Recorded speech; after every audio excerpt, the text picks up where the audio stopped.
오늘의 설교 제목은 지난주에 이어서 삼손의 마음, 소라와 에스다올 사이 이렇게 정리해봤습니다.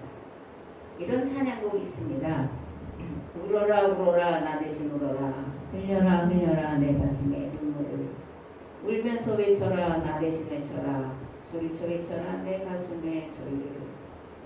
산천아 들어라 날 대신할 외침을, 초모가 보아라 날 대신할 눈물을, 절세야 전하라 나 대신 전하라, 바람아 알려라 날 대신할 통곡을.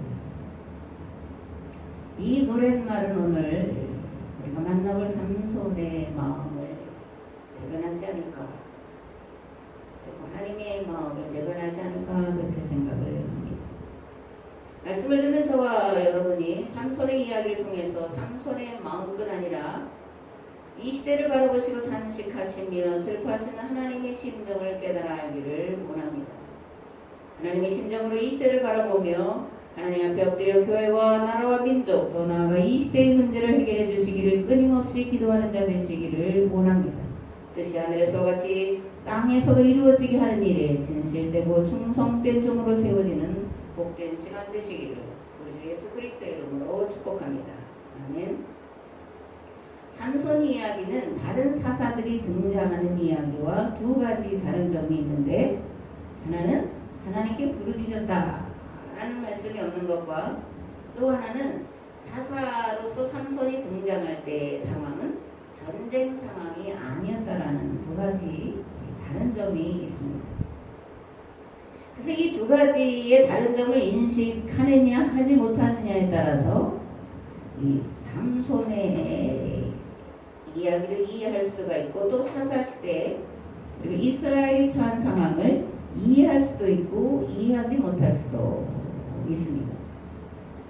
이 삼손의 등장 이야기, 하나님께 부르짖었다는 말이 없는 것과 전쟁 상황이 아니었다는 것을 머리에 기억을 하고 말씀을 들어야 된다, 그런 얘기죠. 삼손은 활동할 때 누구도 사사로 인정을 하지 않았습니다. 왜 그럴까? 앞에도 말한 것처럼 전쟁 상황이 아니었기 때문에 삼손이 사사로서 활동하고 있다는 것을 이스라엘 백성들이 인식을 하지를 못했습니다. 그리고 삼손이 만난 여인들은 이스라엘 여인들이 아니라 다 블레셋 여인이고 기생이고, 그래서 부모도 몰랐고 형제도 몰랐고 그리고 이스라엘 백성들도 몰랐고, 삼손을 사사로서는 전혀 인정을 할 수가 없었던 것을 보게 됩니다. 삼손이 사사였다라는 것을 인정하는 시기는 바벨론 포로기예요.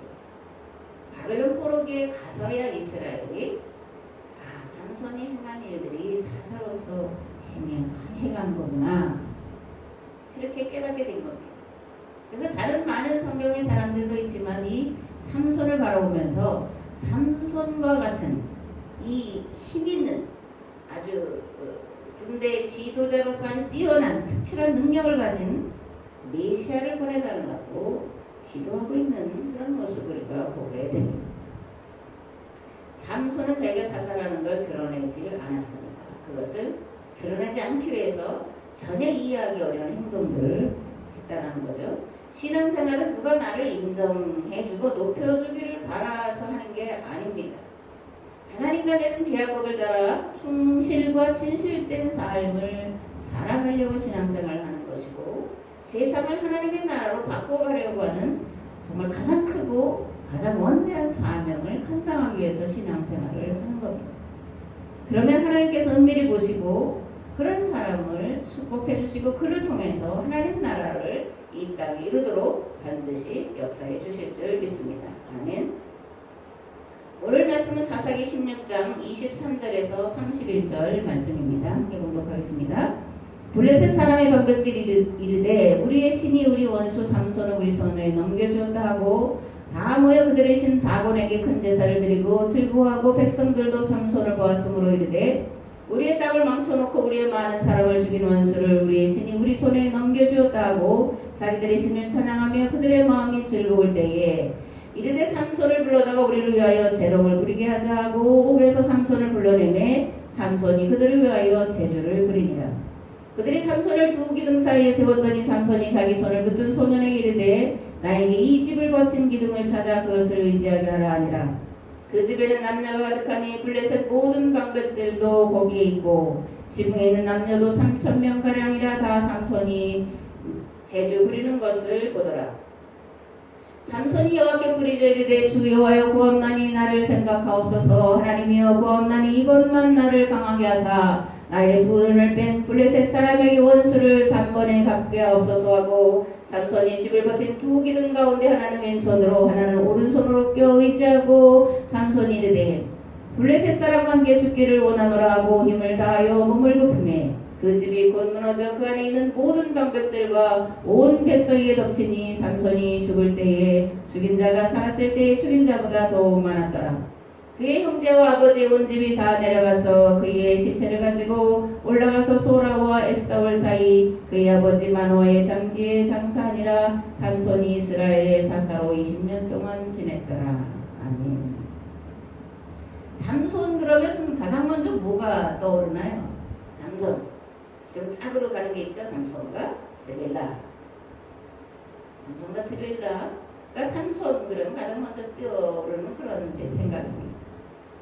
또 여러 가지가 있죠. 여우 300마리를 잡아서 꼬리를 붙들어가지고 거기다 꼬리에다 이제 불을 붙여서 블레셋 사람들의 밭으로 이렇게 몰아서 태우는 그런 일이 있고, 당나귀 특별로 600명을 죽인 일이 있고, 그죠? 수수께끼를 내서 블레셋 사람들을 30명 죽이는 그런 일들을 한 것을 우리가 보게 됩니다. 그러니까 삼손의 이야기는 굉장히 흥미진진해요. 근데 앞에도 말했지만 이제 삼손과 드릴라, 그리고 머리카락 7가닥을 잘려서 힘이 빠져서 오늘 읽은 것처럼 두 눈이 뽑히고 목에 갇히고 블레셋 사람들에서 재롱을 부리는 그런 서글픈 삼손을 기억합니다. 근데 정말 삼손이 이렇게 형편없는 자였을까?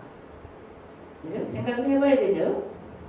성경은 그렇지 않다라고 우리로 알라 이렇게 이제 기록을 해놓고 있습니다. 사사기 14장 1절에서 7절 말씀 보겠습니다. 삼손이 딥나에 내려가서 거기서 블레셋 사람의 딸들 중에서 한 여자를 보고 올라와서 자기 부모에게 말하이르되 내가 딥나에서 블레셋 사람의 딸들 중에서 한 여자를 보았사오니 이제 그를 맞이하여 내 아내로 삼게 하소서 하며 그의 부모가 그에게 이르되 네 형제들의 딸들 중에 나 내 백성 중에 어찌 여자가 없어서 네가 할례받지 아니한 블레셋 사람에게 가서 아내를 맞으려 하느냐 하니 삼손이 그의 아버지에게 이르되 내가 그 여자를 좋아하오니 나를 위하여 그 여자를 데려오소서 하니라. 그때 블레셋 사람이 이스라엘을 다스리니까 달게 삼손이 틈을 타서 블레셋 사람을 치려하였으나 그의 부모는 이 일이 여호와께로부터 나온 것인 줄을 알지 못하였더라. 삼손이 그의 부모와 함께 딥나에 내려가 딥나의 포도원에 이른즉 젊은 사자가 그를 보고 소리 지르는지라 여호와 영이 삼손에게 강하게 임하니 그가 손에 아무것도 없이 그 사자를 염소 새끼를 찢는 것 같이 찢었으나 그는 자기가 행한 일을 부모에게 알리지 아니하였더라. 그가 내려가서 그 여자와 말하니 그 여자가 삼손의 눈에 들었더라. 사사로서 이제 첫 발걸음을 띄는 이야기입니다. 삼손이 사사로 등장한 시기는 바벨론이 아니라 블레셋에 40년 동안 지배받던 시기였습니다. 삼손은 이러한 때에 사사로 활동을 시작했는데 그것이 딥나로 내려가서 한 여인과 결혼하는 거예요. 그리고 그 결혼하는 그 사건을 틈타서 이제 블레셋 사람들을 징벌하려고 은밀하게 계획을 세웠습니다. 그래서 부모도 알지 못했다. 블레셋 여자를 아내로 삼으려고 하냐 그랬더니 성경은 블레셋 여인과 결혼하려는 이 일은 여호와께로부터 나온 거다 이렇게 말씀을 하고 있습니다. 이 일이 여호와께로부터 나왔다라는 말씀은 삼손의 계획을 하나님이 인정하셨다 그런 얘기죠. 삼손은 사사로 활동하기 전부터 어떻게 하면 블레셋을 효과적으로 징계할 수 있을까를 끊임없이 생각하며 산 사람이다. 우리가 그렇게 생각할 수 있습니다. 그래서 누구도 모르게 적진 한복판으로 은밀히 들어가서 승부를 펼치려고 한 거죠. 그것이 이제 블레셋의 딥나의 여인과 결혼하는 그런 사건이었습니다. 7절 말씀에 보면 그 여자가 삼손의 눈에 들었더라 기록되어 있습니다. 그리고 삼손이 이렇게 하는 것은 틈을 타서 블레셋을 칠 건수를 잡기 위해서였다. 이렇게 말씀합니다.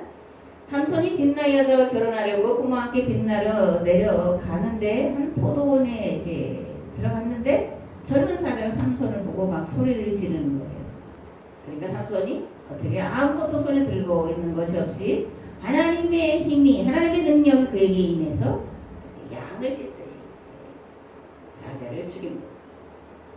그리고 나서 이제 며칠 뒤에 다시 이제 뒷날로 내려가는데 가다가 보니까 일전에 자기가 죽인 사자가 그대로 이제 있고 그 안에 막 벌들이 막 이제 윙윙거리는 거예요. 그래서 가보니까 꿀이 많이 들어가 있어요. 그래서 찍어 먹고 또 하나큼 어떻게 집었는지 모르는데 담아가지고 가서 부모들에게도 줍니다. 그리고 이거를 이제 블레셋 사람들을 사실 괴롭히는 그런 재료로 이제 쓰게 되죠. 이제 블레셋의 뒷나라 내려가서 이제 잔치를 합니다. 그런데 블레셋 사람들이 이제 30명의 젊은 장정들을 결혼식장으로 이제 보내죠.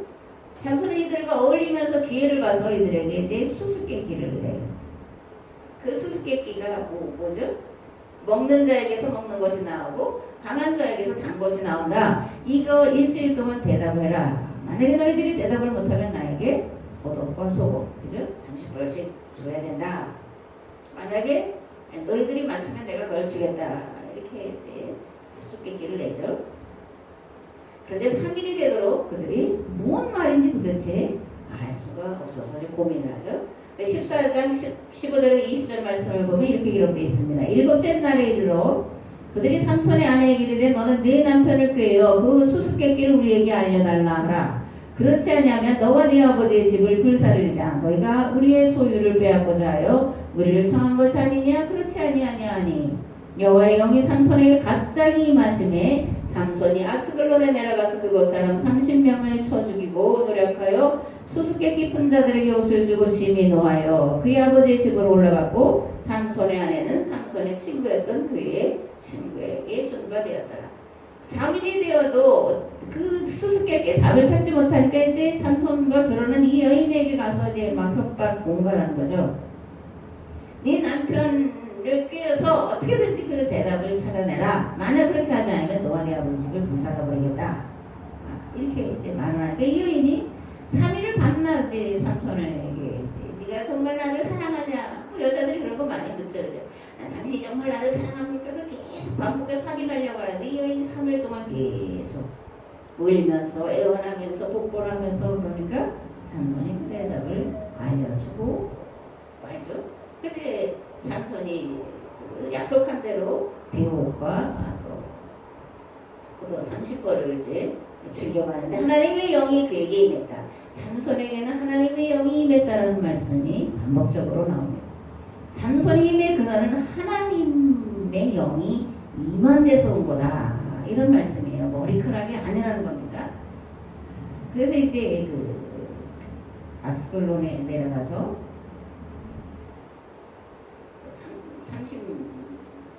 30명의 30벌의 옷, 겉옷과 속옷, 그러니까 60벌을 이제 준비하게 한 것을 보게 됩니다. 삼손, 지금 무슨 일을 하는 거죠? 누구도 눈치채지 못했다고 했습니다. 삼손이 사사인지. 삼손은 지금 사사로서 활동을 하고 있는 거예요. 이스라엘을 괴롭히고 착취하고 지배하는 자들을 죽이는 일, 은밀하게 혼자 그 일을 행하고 있다는 겁니다.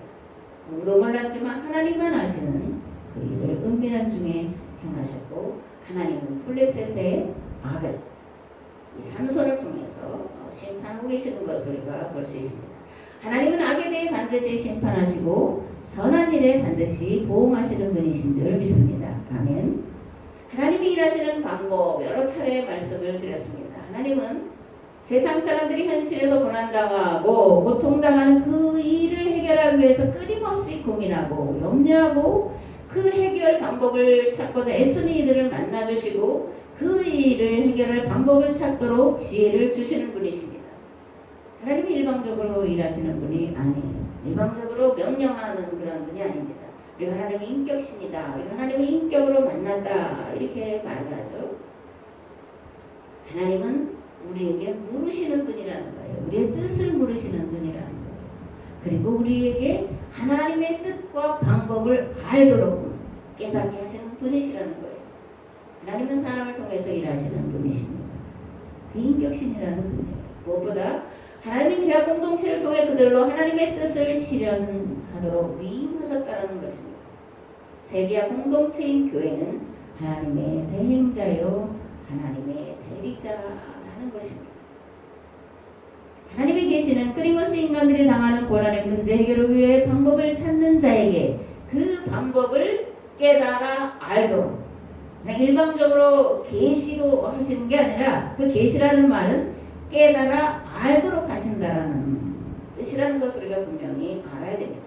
아무런 생각 없는데 어느 날 갑자기 찾아오셔서 그 방법을 가르쳐 주시거나 하시는 분이 아니라는 거예요. 반복하지만 깨달아 알도록, 그 방법을 깨달아 알도록 가르쳐 주시는 분이시는 것.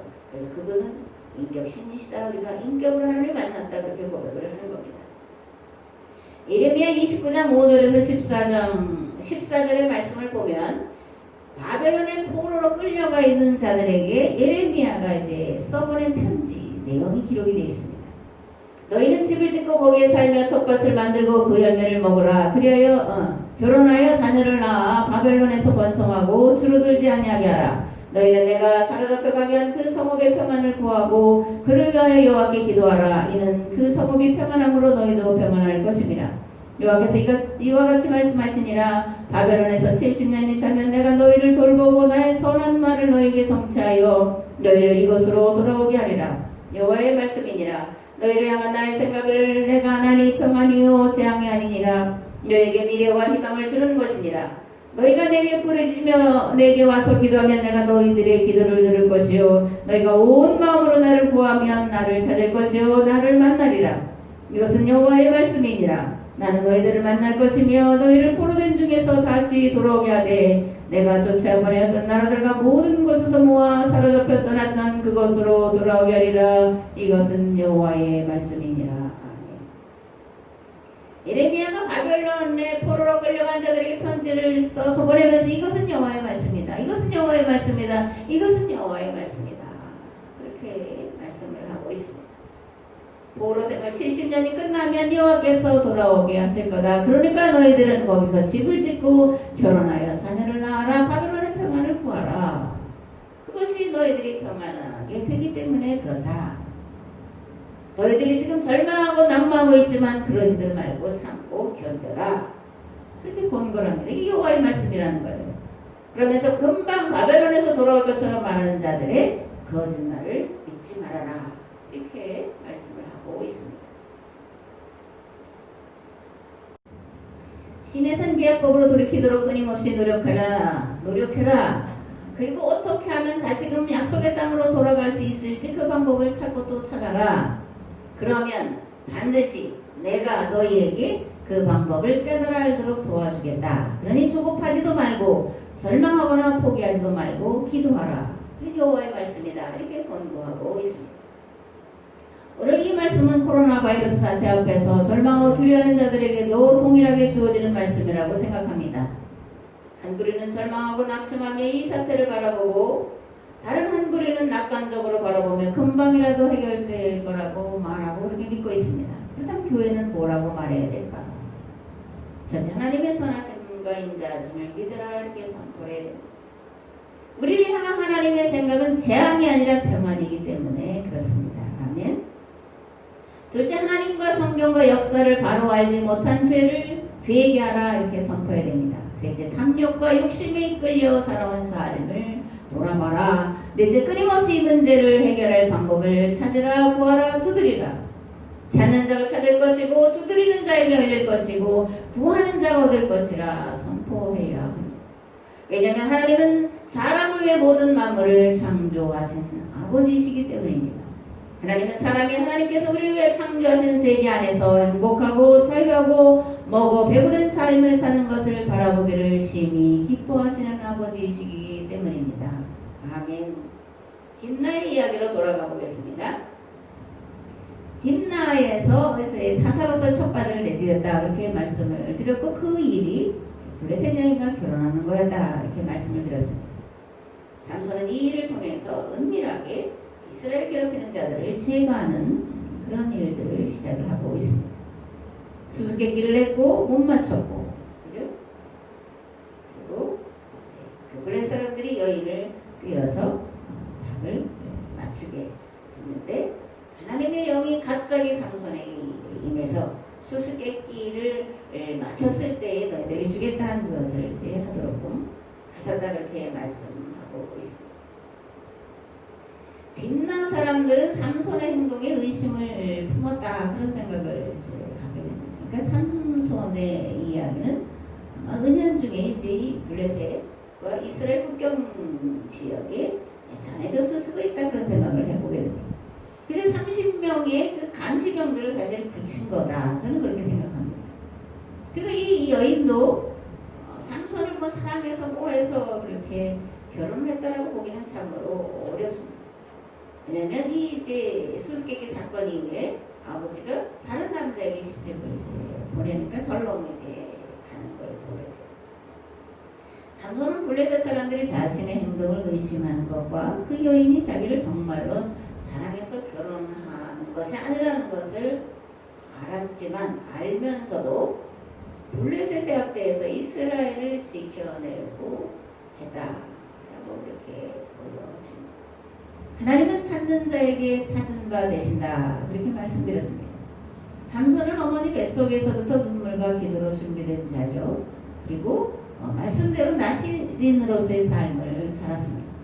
나시린으로서의 삶을 살았다라는 말, 독주를 마시지 않고 포도주를 마시지 않고 머리를 깎지 않고, 어떻게 하면 블레셋 40년을 지배하고 있는 이 악한 블레셋을 심판할까에 대해서만 궁리를 하고 살았다는 거예요. 그러니까 무슨 포도주를 마시고 즐기고 지금 그 상황을 슬퍼하면서 낙심하면서 징징 짜고 할 시간이 어디 있었겠냐. 오로지 어떻게 하면 이스라엘을 블레셋에서 건져낼까, 그 일만 생각하고 살 것이 이 삼손이 나시린으로 살았다. 또 포도주와 독주를 마시지 않고 머리에 삭도를 대지 않았다. 그런 말 속에 들어가 있는 의미다 그렇게 생각을 합니다. 삼손이 사사로 활동한 것을 부모들도 형제들도 눈치채지 못했다 거듭거듭 말씀을 드립니다. 그래서 딥나 여인과 결혼하려고 하니까 걸렸다 하는 거죠. 이것뿐만이 아니라 삼손이 살아서 20년 동안 사사로 있을 동안에 누구도 삼손을 사사로 인정하지 않았다는 거예요. 이 딥나 여인의 사건 말고 들릴라와의 사건이 또 하나 있고, 가사의 기생과 만나는 사건, 이런 사건들이 연속해서 있어지면서 삼손을 오해하게, 그러니까 삼손 스스로 자기를 오해하게 만들었고 은밀하게 홀로 블레셋을 구원해내는 일을 했다 그런 거죠. 지난주에도 말씀드렸지만 왜 삼손은 저렇게 은밀하게 이 일을 행하고 있냐. 아무도 이스라엘이 당하는 고난 앞에 회개하고 슬퍼하고 하나님의 뜻을 구하지 않았고, 삼손이 하는 일을 이해해서 함께하는 것이 아니라 비난하고 조롱하고 손가락질을만 했지 삼손을 함께하지 않았다는 얘기입니다. 이 가사의 기생 사건이 이제 가사에 내려가서 기생을 또 이제 삼손이 만나죠. 그래서 이제 이 가사의 사람들이 이제 삼손이 내려왔다. 그래서 어떻게 삼손을 죽일 건가 계획을 또 짜죠. 삼손이 이제 깊이 잠들어 있을 때 이제 끌어다가 죽이자. 그래서 그걸 알고 삼손이 그 사람들이 잘 때까지 가만히 있다가 깨어나가지고 문설주와 문빗장과 문짝들을 메고 헤브론 산으로 갔다 이렇게 말씀드렸습니다. 그 무거운 걸 어떻게 삼손이 혼자 다 지고 갔겠냐고. 삼손과 함께하는 자들이 아무도 없었기 때문에 삼손으로 그 일을 감당을 했다는 겁니다. 딥나 여인, 가사의 기생, 소래 꼴짝의 데릴라, 블레셋 여인들이에요. 거듭 말하자면 이러한 삼손의 행동을 보면서 어떻게 생각했겠냐고요. 자기가 올바른 정신을 가진 자냐, 할례도 받지 않은, 그리고 우리를 40년 동안 지배하는 그 지역의 여인들과 결혼을 한다는 것이 말이 되냐. 손가락질을 하기 딱 맞은 그런 일들을 이제 삼손이 한 거죠. 이것은 그렇게 삼손이 의도해서 한 일이다. 그렇게 우리가 생각을 해야 된다. 저는 그렇게 믿습니다. 본문으로 돌아가서 오늘 본문의 말씀은 너무나 슬픈 이야기예요. 자신의 힘에 그러니 머리카락 7가닥에 있다. 그래서 내 머리카락 7개를 자르면 난 힘이 없어진다. 이제 들릴라에게 말했더니 정말 삼손이 잠든 사이에 머리카락 7을 잘랐고, 그래서 힘이 빠졌고, 그래서 블레셋 사람들이 붙잡아 가서 샘으로 두 눈을 뽑고 옥에 가두고, 블레셋 사람들을 위해서 재롱을 부리는 비참한 신세로 전락했다. 그런 삼손을 우리가 만나게 되기 때문에 그렇습니다. 한 가지 질문을 하겠습니다. 앞에서 답을 드렸지만 삼손의 힘이 머리카락에서 나오는 걸까요? 뭐 영화나 그런 것들을 보면, 우리가 또 성경의 문자대로 보면, 또 기존에 들었던 성경 이야기로 보면 삼손의 머리카락 7개를 잘랐더니 힘이 쭉 빠졌다. 그렇게 이해를 하잖아요. 그렇게 계속 아마 전할 거예요. 정말 삼손의 힘이 머리카락에서 나왔을까? 정말 그럴까요? 그러면 삼손이 자기의 머리카락을 자르면 힘이 빠져서 붙잡혀 죽을 것을 아는데 그 비밀을 말할 수가 있을까요? 그런 바보 멍청이가 어디 있겠어요? 삼손의 마음을 우리가 한번 이해를 해보자고. 왜 이런 행동을 했고, 왜 그렇게 알려졌고, 왜 그래서 스스로 붙잡히게 되고 두 눈이 뽑히고 재롱을 부리고 하는 그런 비극적인 삶으로 치달아가도록 자신을 내던졌을까? 그 삼손을 우리가 생각을 해봐야 되잖아요. 그 마음을 우리가 한번 들어가 봐야 되잖아요. 삼손의 힘이 머리카락에서 나왔다. 그렇게 그 삼손이 말하는 거예요. 그런데 성경은 거듭거듭 삼손의 힘이 어디로부터? 여호와께로부터. 갑자기 능력이 여호와께로부터, 하나님의 영으로부터 반복해서 그렇게 말씀을 하고 있습니다. 삼손의 힘의 근원은 하나님께 있는 거예요. 하나님이 삼손을 통해서 여호와의 전쟁을 실현하고 시행하고 있다라고 성경은 말씀하고 있습니다. 우리가 그런 걸 지나치니까, 그게 안 보이니까 삼손을 오해하는 거예요. 삼손은 자신의 비밀을 알려줬다. 그럼 정말 머리카락에서 나오는 것이었다라고 하면, 그럼 그 비밀을 왜 말해줄까요? 스스로 블레셋에서 이스라엘을 구원해내기 위해서 자기의 생명을 내놓는 결단을 했다라는 얘기예요. 삼손은 모든 비난과 고난 그리고 감당하기 어려운 고통을 당할 것을 뻔히 알면서도 자신의 생명을 내려놓고 있는 거예요. 블레셋도 조롱하고 이스라엘도 조롱하고 가족도 이 형제도 다 조롱하지만 기회가 주어졌다는 것을 알고 스스로 생명을 포기하면서 블레셋이 한동안 나라로서의 구실을 못하도록 이 모든 지배층을 죽이는 계획을 실현했다는 것입니다. 나라의 지식층이 없어지면 나라로서의 구실을 하지 못합니다. 나라로서의 구실을 하려면 최소한 한 세대 이상은 지나야 돼요. 그러니까 삼손이 자기가 죽으면서 블레셋 그 방백들과 3,000명이나 되는 다 귀분이 그 지배층이라는 얘기예요. 이들을 다 죽게 했습니다. 그래서 죽어서 20년 동안 그 이상도 블레셋이 이스라엘을 넘보지 못하도록 자기의 생명을 내던지는 거예요. 그리고 자기의 무덤을 소라와 에스타올 사이에 만들어 놓도록 합니다. 뭐 사전에 이야기가 있었을 수 있죠. 성경은 그렇게 자세히 되어 있지 않으니까. 근데 소라와 에스타올은 어디냐? 이스라엘과 블레셋과 국경 지역이에요. 삼손은 죽어서도 자기의 생명을 다시는 이스라엘을 쳐들어오지 말라, 이런 경계의 표시로 내놨습니다. 지난 금요일 날도 말씀드렸지만 우리나라도 신라에 그런 왕이 있었죠. 그죠? 바다에다가 자기 무덤을 만들어놔서 외구들이 침략하지 못하도록 그렇게 한 우리의 역사도 있습니다. 삼손의 힘 머리카락에서 봤을까? 아니다. 하나님의 능력으로 그에게 임해서 하나님의 개입하심이 삼손의 능력의 근원이었다 하는 겁니다. 지난주에 말씀드린 것처럼 사사기는 두 시기를 말합니다. 하나는 실제 사사시대고 다른 하나는 바벨론 포로 시대예요. 특히 삼손의 이야기는 바벨론 포로지 유다인들의 실상을 여실히 보여주는 것으로 봐야 합니다.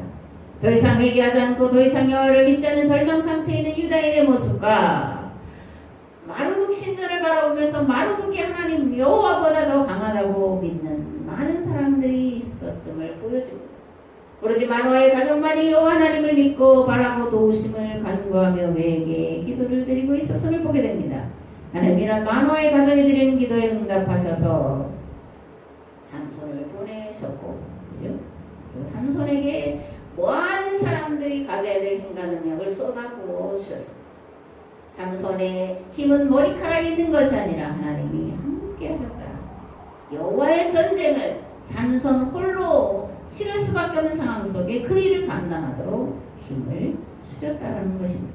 마지막으로 두 가지를 생각해 보려고 합니다. 사사기의 실패 누구의 책임일까? 오늘 한국교회 무엇을 어떻게 해야 될까? 사사시대는 300년 동안 기아법을 지킨 그런 전무후무한 그런 역사의 이야기입니다. 300년을 고난을 당한다는 것, 300년을 침략을 당하고 전쟁을 겪어낸다는 건 쉬운 게 아니에요. 인간 스스로는 그 일을 할 수가 없습니다. 하나님이 함께 하셨죠. 그런데 견디다 못해서 사무엘 시대에 이스라엘 백성들은 왕을 구합니다. 왜 이런 일이 벌어졌을까? 300년을 그토록 견뎌냈는데 왜 왕을 구하게 됐을까?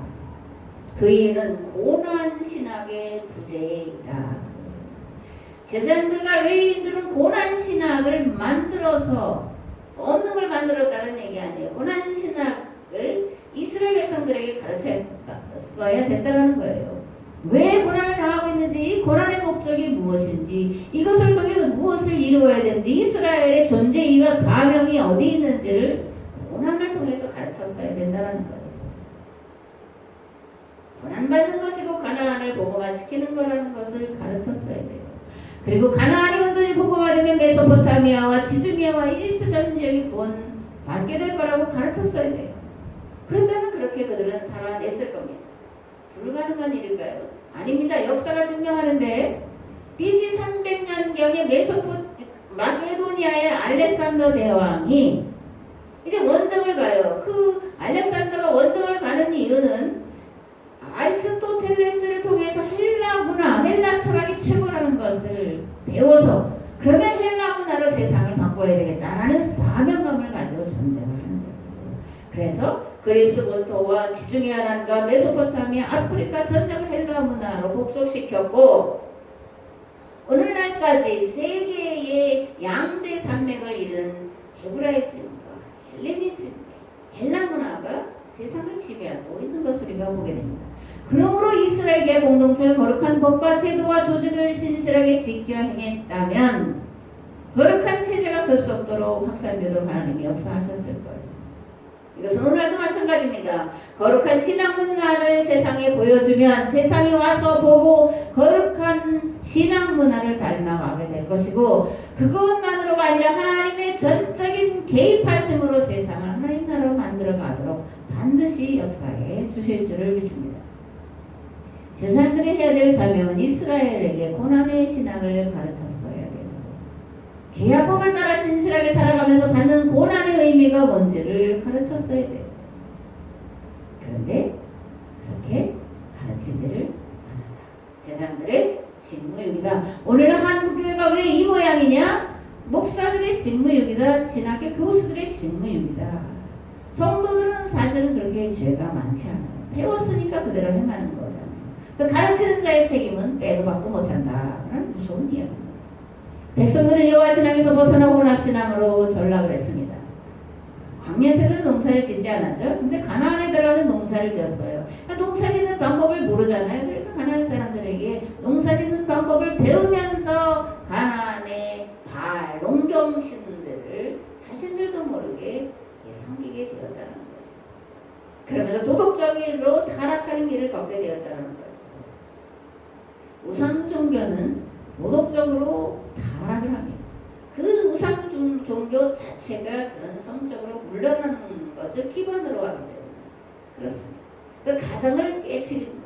사회 질서를 어지럽히는 것이 바알 종교, 우상 종교, 마귀에 속한 무당, 점쟁이, 마술사 이런 사람들이 하는 거를 우리가 분명히 알아야 됩니다. 그래서 제 사람들은 이 가나안의 바알 문화의 백성들이 빠져들지 않도록 가르쳤어야 돼요. 계약법에 뭐라고 돼 있습니까? 가늠하지 말라 그렇게 돼 있습니다. 가정을 거룩하게 지키라는 얘기예요. 가정의 순결을 지키라는 이야기예요. 여호와 신앙은 철저하게 가정을 거룩하게 지키라고 가르치고 있습니다. 이단과 사입이 앞에 말씀드렸죠. 그들은 하나같이 성문 문제를 일으킵니다. JMS, 동일교, 신천지 이게 마찬가지예요. 교주를 위해서 몸과 마음과 돈, 자기들의 모든 영혼까지 팔아버리게 만든 것이 이단 사입입니다. 가장 깨트리는 건 아무 일도 아니에요. 단지 신천지를 전파할 수 있다면, 통일교를 전파할 수 있다면, JMS가 전파된다면 그들은 몸, 돈, 가정, 생명 아무것도 아깝잖아요.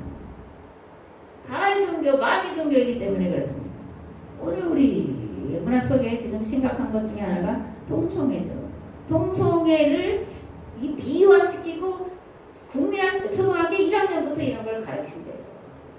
언론들이 포장을 합니다. 유엔은 또 인권이다, 차별금이다 이런 것으로 해서 이 사람들을 보호하고 그들을 권력하는데 절대적으로 돈을 쏟아부으면서 지지합니다. 우리의 자녀들이 교회가 이러한 마귀의 속셈에 마귀의 게임에 넘어가지 않도록 자녀들을 부지런히 가르쳐야 돼요. 오늘 목회자의 사명이 무엇입니까? 하나님과 성경과 역사를 바로 깨달아 알도록 부지런히 계약법을 가르치는 것입니다. 탐욕을 버리고 이웃과 자연과 어울려 살아가는 법을 가르치는 것입니다. 무엇보다 세계 공동체인 교회의 사명이, 계약 공동체인 교회의 사명이 이 땅에 하나님 나라를 이루는 데 있다는 것을 가르쳐야 돼요. 교회와 성도의 존재이와 존재의 목적이 생명을, 물질을, 모든 것을 바쳐서 희생해서 해야 될 사명이 하나님 나라를 이 땅에 이루어가는 것이라는 것을 정말 목적을 높여서 가르치고 또 가르쳐야 됩니다. 땅과 하늘, 영과 육을 나누는 그런 사고가 아니라 하늘과 땅이 맞닿아 있으면 이 땅에 하나님 나라를 우리가 만들어갈 때 하나님 나라가 이 땅에 임하는 거라는 것을 가르쳐야 되는 것이 우리의 삶의 목적이라고 하는 존재 이유라고 하는 것을 각인을 시켜줘야 됩니다. 그래서 성도들이 살아있는 신앙으로, 살리는 신앙으로 세상을 바꿔가도록 그렇게 만들어내야 됩니다. 이것은 사람의 힘으로만 되지 않습니다. 하나님의 전적인 개입하심, 초자연적인 하나님의 개입하심이 있을 때 가능한 일입니다. 하나님은 이 일을 지금 행하시기를 원하시는 거예요. 하나님이 삼손에게 갑자기 능력과 권능으로 임하셔서 블레셋을 혼자 힘으로도 막아내고 이스라엘을 지키도록 하신 것처럼 오늘 한국 교회를 통해서 세계화 공동체인 교회를 통해서 교회가 계약법으로 돌아가기만 하면 지켜 행하려고 하기만 하면 그 일을 하도록 반드시 내가 속히 도와주시겠다고 도울 준비를 하고 계시는 줄 믿으시길 바랍니다. 그 일을 이루시는 복된 교회, 복된 성도가 되시기를 우리 주 예수 그리스도의 이름으로 축복합니다. 이제는 길과 진리와 생명 되신 예수 그리스도의 은혜와 아버지 하나님의 무한하시고 극진하신 사랑하심과 성령님의 감화, 감동, 교통, 역사하심, 이 시대를 바라보며 특별히 한국교회를 바라보며 이 나라 이 민족을 바라보며 하나님의 도우심을 간구하기를 결단한 우리의 삶의 자리 위에 이 교회 위에 이 나라 이 민족 위에 이제부터 영원토록 함께 하옵시기를 간절히 축원하옵나이다. 아멘.